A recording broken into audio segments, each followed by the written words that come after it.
How to change LinkedIn profile picture on Android phone. Hello guys, in today's video I'm gonna show you how to change LinkedIn profile picture on Android phone. First open settings and then click apps and now apps again, and here just type LinkedIn and then click on it, and here you will find permissions, click on it.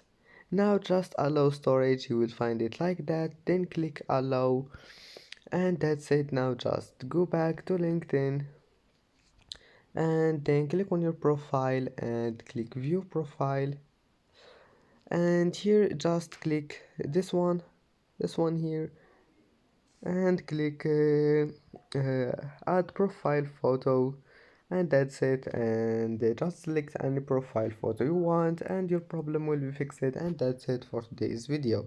Don't forget to like and subscribe, and see you in the next video.